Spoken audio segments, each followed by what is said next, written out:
the main accused. It seems that three women, the main different states, had been tortured, beaten, and bloodstain. সমাজে চিরকালই নারীদেরকে অবহেলিত, প্রতারিত আর প্রশ্নের সম্মুখীন হতে হয়েছে। নারী কেটেই মায়ের গর্ভ থেকে এই পৃথিবীতে জন্ম নিই আমরা। নারী পারে জীবন মৃত্যুর চক্র বয়ে নিয়ে যেতে। যে নারী শক্তিরূপা মায়ের আধার।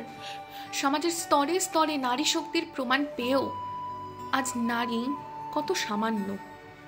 লোকে বলে নারীকে বোঝা বড়ই কঠিন। হ্যাঁ, ঠিকই বলে। প্রাচীনকাল থেকেই নারী তার ব্যক্তিত্বের নানান পরিচয় দিয়ে গেছে।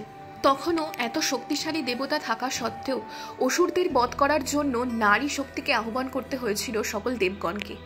নারীর কোমলতাকে বারবার নারীর দুর্বলতা ভাবা সকল মানুষকে কালচক্রের একটু পেছনে গিয়ে দেখে আসতে হবে নারী কিভাবে তার সাহস আর ক্ষমতার পরিচয় দিয়ে গেছে। ভারতীয় গ্রন্থে 5 জন নারীর উল্লেখ পাই আমরা, যারা নিজেকে সমাজের বাধা ধরা নিয়মে বেঁধে রাখেনি। তাদেরই বলা হয় পঞ্চকন্যা। তারা নিজের হকের জন্য লড়েছে এবং নিজের জীবনী দিয়ে গেছে আমাদেরকে বহু শিক্ষামূলক বার্তা।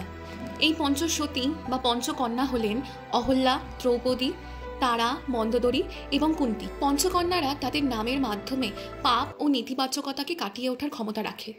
তাদের গল্পগুলিতে পবিত্রতা, ক্ষমা এবং ভক্তির শক্তির বিষয়বস্তুগুলিকে জোর দেওয়া হয়েছে, যা তাদেরকে হিন্দু ধর্মের ঐতিহ্যে আরও উল্লেখযোগ্য করে তোলে। Their actions might not be accepted by the society, but through those actions they are worshipped in our Hindu Dharma as the purest women, and we must know the stories of them. But in this one video, it is not possible to explain their worth. So see you in the next video with the stories of Panchakanyas.